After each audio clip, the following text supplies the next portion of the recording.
Are you frustrated when people talk about shutter speed, don't know what it is and how to utilize it? Well, let's try to fix that today.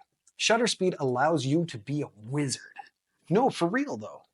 With it, you have the ability to freeze a moment in time or to expand time beyond what we can see and open our imaginations into a whole new world of possibilities.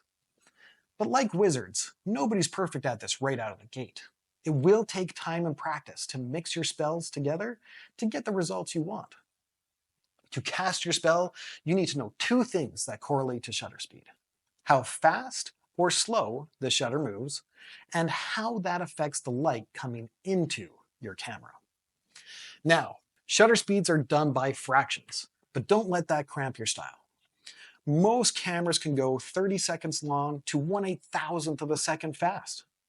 When it comes to the fraction part, to put it in simple terms, when the number increases after the 1, the faster the shutter speed will be.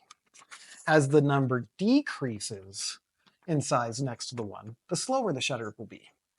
And when you start seeing those full seconds like 30 or 3, that's when you know your shutter speed is going to be super slow and you're going to want a tripod. Now, how does this affect your light? Well, when you have a shutter speed of 1/8,000th of a second, it's moving so fast that very little light is going to get to your sensor. Think of it as opening and closing blinds to your living room. If you open and close them really fast, well, not a light will have entered the house. Sure, you might be able to remember where that TV remote is, but it's just a quick flash in your memory. However, if you open the blinds and leave them open for a long time, lots of light's coming in and you'll be able to find that TV remote with ease. Like a dimmer switch to a lamp, the faster the shutter speed, the dimmer the lamp will be. The slower, the brighter the lamp will be. Now, we know its primary function. How do you cast your spell to get the desired results you're looking for? Well, let's say you're going to your partner's Quidditch match, and you know they're going to be moving super fast on those brooms. So you're going to want to freeze time to preserve that moment. You're going to want to have an equally fast shutter speed. The faster the better to freeze time in place with fast-moving subjects. This is also good for those birds that are really small, that flap their wings really rapidly, like a hummingbird. And because you're outdoors in the sun, you won't have to worry about the loss of light coming into the camera because it's crazy bright and it's a sunny day outside. But what if you're indoors and you want to get a photo of Grandpa playing chess? This is when you're going to want to slow down your shutter speed. Yes, you can still freeze the moment. Grandpa isn't moving those chess pieces very fast, so your shutter doesn't need to be as fast to freeze time. And indoors is typically more dim lit than outdoors, so you're going to want more light coming in anyways. I like that 1/200th range for the indoors, with slower moving subjects anyways. The speed of your subject and the light where your subject is should help dictate your shutter speed. Now, freezing time is all fun and games, but what if you want to be a little more creative? Let's say you have a beautiful waterfall next to your cabin in the woods, and you want to make it look majestic.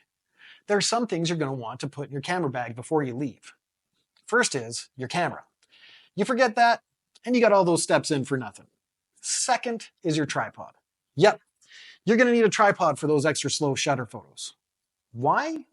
Because when we open the shutter for a long time, it's going to grab all the info it can and put it on the sensor. So if you have your hand shake ever so slightly and a long shutter, everything in your photo will shake with it.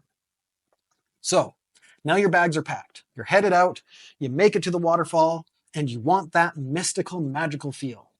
So you set up your tripod, you put your camera on it, and you get everything in the viewfinder just right. Now, this is when you're going to want to slow down that shutter to take your picture. You will notice that the trees, cliffs, bushes, rocks all stay the same in the final result because they're not moving, as long as it's not windy. However, the water is moving, and because every little water droplet is streaking across your sensor, it's going to leave a lasting mark on your photo. These waterfall shots can be done at your own preference. Some photographers will take them anywhere between half a second to several seconds. That's up to you, the size of your waterfall, and the results that you personally prefer. But maybe you're a wizard that loves the stars, and you want to capture that Milky Way right above the cabin at night. This is when you're going to open your shutter closer to that 30-second mark.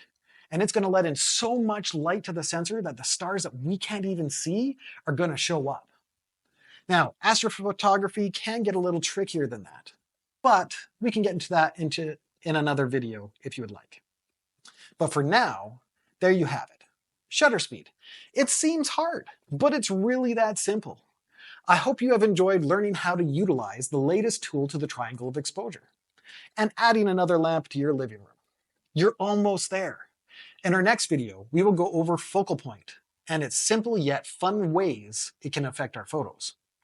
Until then, please feel free to like, share, and comment below. I would love to do a series someday based off viewer suggestions.